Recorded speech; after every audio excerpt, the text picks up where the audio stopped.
Hey, good afternoon, folks. I hope you're doing extremely well today. I want to welcome you to today's workshop. My name is Jason Hamilton, and I'm the founder of Keep It Simple Financial Planning. And today we're going to talk about 10 important retirement milestones that you should know. I just wanted to make this short, quick, to the point training because I think there's a lot of points along the way. I see very, very similar questions about when certain milestones are. So I thought I would lay out the main retirement milestones that you should be aware of. And so I hope you find this useful today. As we're jumping in here, if you're just hopping on, if this is your first time here, I want to welcome you. This is something we do generally every Sunday. And if you haven't seen any of the prior videos, there's a whole slew of videos here. So depending from where and when you're watching this, if you're inside one of our retirement groups on Facebook, you can go to the guide section and you'll be able to find all of the prior videos, also under the announcement section. If you're watching this on YouTube, then just check out our channel here at Jason J. Hamilton, and you'll be able to see all the old videos there. So we got about 150 videos or so on retirement. So pretty much, almost everything you need to know. But again, I want to welcome you today, and we're going to jump right in. As always, folks, we do this live because I want to see if you have any questions around what we're talking about. So if you have any questions, go ahead and pop those in the chat box there. Good afternoon, Scott. Good to see you here. And I'll be happy to answer those questions as to the best of my ability, as we go through, and also at the end of our workshop today. So thanks again for watching, and let's jump right in and see what milestones that you should be aware of so that you can plan appropriately for your retirement. So where we're going to start today is, like I said, with 10 important retirement milestones. As always, I throw out my disclaimer here. None of this here should be seen as financial, legal, any sort of particular advice for you. This is more of a general education type of content. But where we're going to start is a really important milestone that I think a lot of people don't take the opportunity to take advantage of, especially when they are starting late for retirement. So what the first milestone we're going to talk about is the age of 50, okay? So at 50, you're able to make catch-up contributions to your retirement accounts, okay? So you can go from the current limit of $19,500 in an account like a 401k, 403b, TSP, up to $26,000 contributions. These can be pre-tax contributions, so you can save some money on taxes today. Or if your workplace offers a Roth 401k, this can be after-tax Roth money, which can then be rolled over to a Roth IRA after you retire. So it's a really beautiful thing to take advantage of. You're also able to add an additional $1,000 to your traditional or Roth IRA contributions starting at age 50. So that's going to go from $6,000 to $7,000. Now, if you didn't know, you can contribute to IRAs for both you and your spouse, even if your spouse may not have a work job. Let's say that. I know spouses that stay at home, they probably work a lot harder on many days than some of us that do go to work. But for your non-quote-unquote earning spouse, you can open up an IRA, which is called a spousal IRA or spousal Roth IRA. So you can put up to $7,000 if you're 50 or over for yourself, and up to an additional $7,000 for your spouse, even if they don't have an earned income. The second thing is, you at age 50, you can become eligible for Social Security benefits as a disabled widow or borrower. Okay, so there's two ages, and we'll talk about the traditional widow or borrower age, and that is not 50. But if you're a disabled widow or widower, you can then become eligible for Social Security benefits at age 50. Okay. Our next milestone here is age 55. Okay. So at age 55, you're eligible to make catch-up contributions to your HSA, also known as a health savings account. That's a beautiful account to take advantage of. I highly recommend you consider that if you have one available to you. And you're also eligible for penalty exemptions for certain withdrawals from retirement accounts. And what I want you to research here, if you want to withdraw from your retirement accounts, is the rule of 55. Okay, so the rule of 55 basically says that if you retire from your company at age 55 or later, you are able to withdraw from that 401k or 403b or whatever workplace retirement account you had, even though you're not 59 and a half. So this is a really useful one if you are planning to retire before 59 and a half, which is what you'd have to wait to until you access your normal retirement accounts. All right, our next pit stop here for milestone is age 60. So this is where you're eligible to claim Social Security survivor benefits as a widow or widower. This is going to be early and at a reduced rate if you do take it here, so keep that in mind. But if you're not disabled, disabled is 50, non-disabled is 60, okay? Now, I think somebody actually just asked this question recently in our retirement coach group. But if you are a widow or widower, and that's just basically female or male, that's just the title there, at age 60, you're able to draw that survivor benefits, okay? So that could be really useful. Another place this can be useful is, let's say you are a widow or widower, and you have your own Social Security benefit that's because you worked, and you haven't earned income for at least 10 years or more. You may want to consider delaying your benefit, take that widow benefit early, potentially at 60 if you qualify, or maybe 62, and then delay yours, let it grow, and then switch over to your benefit later down the road. So these are things when you look at your Social Security timing, it could be possibly very useful for you to help you get more money out of the Social Security. All right, at 62, everybody's favorite age to claim Social Security benefits. Okay, 62 is the earliest you can claim Social Security benefits. This will be the definitely at a reduced rate. And you have to be careful here as well. If you're going to be working past age 62, there's going to be an income limit, okay? Where if you earn over this limit, and it's just under $19,000 now. If you earn over that limit, your Social Security benefits will be reduced by $1 for every $2 you earn over that limit, okay? So if you're not going to be working and you want to draw 62, 62 is the earliest you can draw, and that's when you can start claiming that Social Security benefit. All right, our next milestone here is age 65. Okay, so age 65 is when you become eligible for Medicare, okay? You're actually able to apply, the enrollment period for Medicare starts at 64 and 9 months, so 3 months before you turn 65, but you become eligible at age 65 for Medicare. So if you're contributing to an HSA, so our HSA is the bullet point there below, you are eligible for non-medical withdrawals from an HSA without a penalty. So you can actually use your HSA like an IRA if you'd like to add more money, to put more money away tax deferred when you're younger.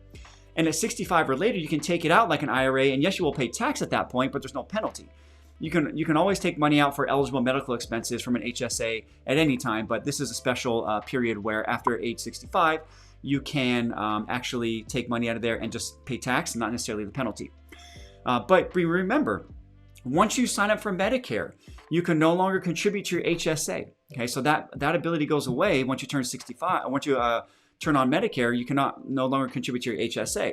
So if you're working at 65, you have a workplace healthcare, you may want to consider not signing up for Medicare if you're contributing to an HSA, because you might want to put a little bit more money away during that time. So a really important milestone there. Okay, age 66 is where full retirement age for Social Security benefits starts, depending on your age. Okay, so we have the ages lined out here. So anywhere between 1943 and 54, full retirement age is 66. And then if you're born later than 1954, it's about 2 months each year added beyond that. And then we get to age 67 here, where if you're born in age 1960 or later, this is now your Social Security full retirement age. Okay, so this is generally the minimum that is recommended for you to delay your Social Security, because you're going to get a pretty solid benefit at this point. If you do take it earlier, you lose about 6% per year, about 5.75% per year for every year you take it early, before 67 or before your full retirement age, and you get about 8%, actually exactly 8%, if you delay your Social Security past age 67 up until our next age, which is 70.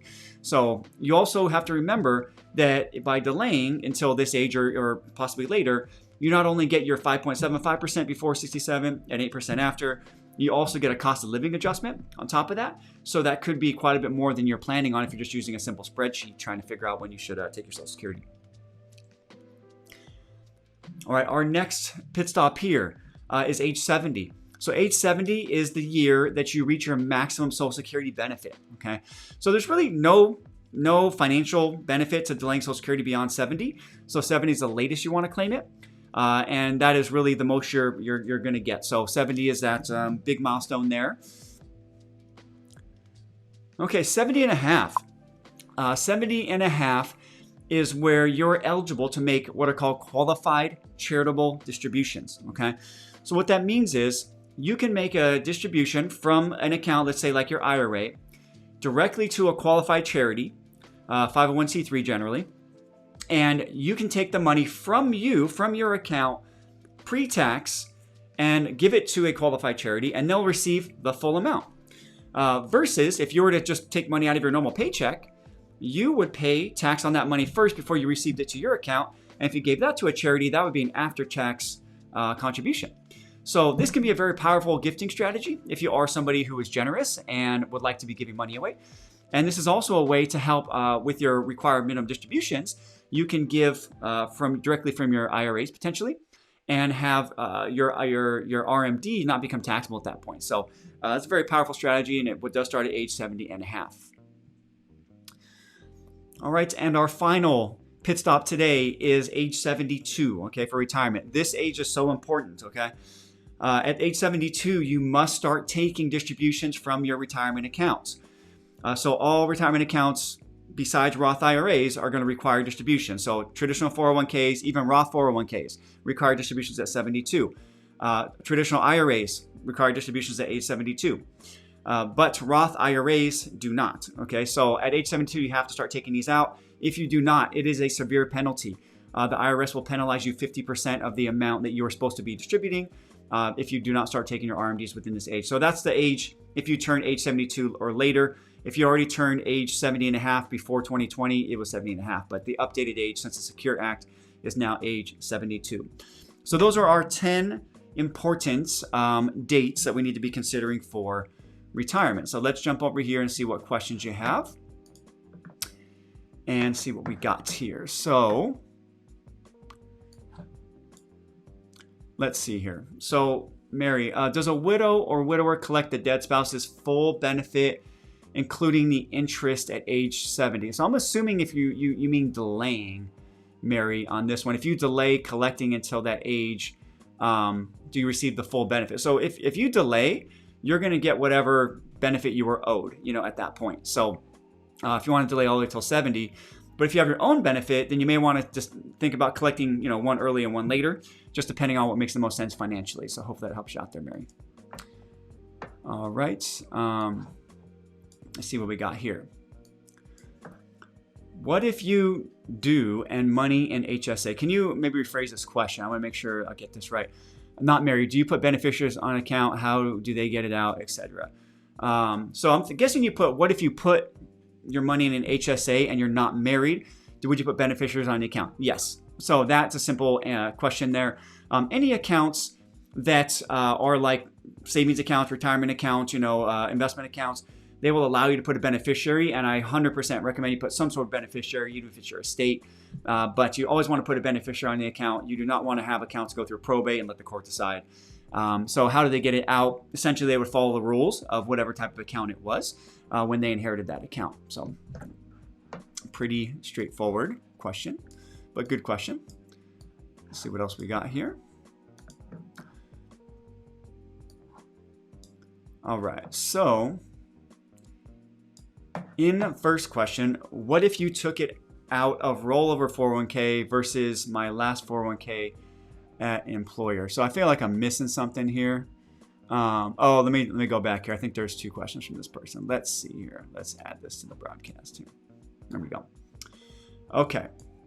So summary about if someone under 59 took out money out of a 401k due to COVID under CARES Act, avoid the 10% penalty and a 3-year time commitment. So what this user is talking about, and they haven't, whoever this is, if you want to just add next time where you can see your name, that would be great. But I think what they're speaking about is the ability during the COVID, there was an exception that you could take out up to $100,000 out of your retirement account and then be able to repay that back or pay the taxes for it over 3 years. To help out with that, and that would avoid the 10% penalty. There's no 10% penalty. So that was a COVID exclusion, and as far as I know, you can no longer do that in 2021. That was a 2020 thing. I don't think that's been extended into 2021. So hopefully that makes sense there. And so I'm guessing this is a follow-up on that question. Okay. So in the first question, what if you took it out of rollover 401k versus my 401k at last employer? I don't know if that makes a difference, to be honest. I think you could just take it out of whatever account you have. I don't think there's any exceptions. So that's what I'm seeing for questions today. So hopefully this was helpful, folks. I'm going to throw out my website here. If you would like to discuss any of these milestones or how to optimize milestones, things like Social Security timing, where should you put your money, HSA versus Roth IRA versus 401k, and just overall retirement discussion or questions you might have. We would love to speak with you. We offer complimentary consultations. You can go to keepitsimplefinancial.com/talk. Once again, that's keepitsimplefinancial.com/talk. We'll spend about 45 minutes working on your retirement, helping you get clear on what are the main big picture items that you need to be either preparing for or doing now so that you can have a good, confident retirement. And if those things look like they need our help, we'll let you know. And if they don't, and you want to go hop on Google and figure those things out yourself, then you're welcome to do that. But there's no cost, no charge. We'd love to speak with you and help you work out a game plan. And other than that, that looks like what I have for you today. So I want to thank you so much for watching. I want to wish you a wonderful weekend. And if you have any questions, if you have things that you would like discussed here, please, feel free to send me a message or put a post or put a comment wherever you're seeing this down below. And I will be happy to do these workshops. I try to do these workshops based on things I think you find interesting or find useful. I want them to be actionable and things that you can actually put into practice for your retirement to make you either more confident, more prepared, or just have an overall better experience. So if you have things, go ahead and reach out with those or go ahead and put those in the comments down below. And if not, I will wish you a wonderful weekend and we'll see you next time. Okay, folks? Talk to you soon. Bye-bye now.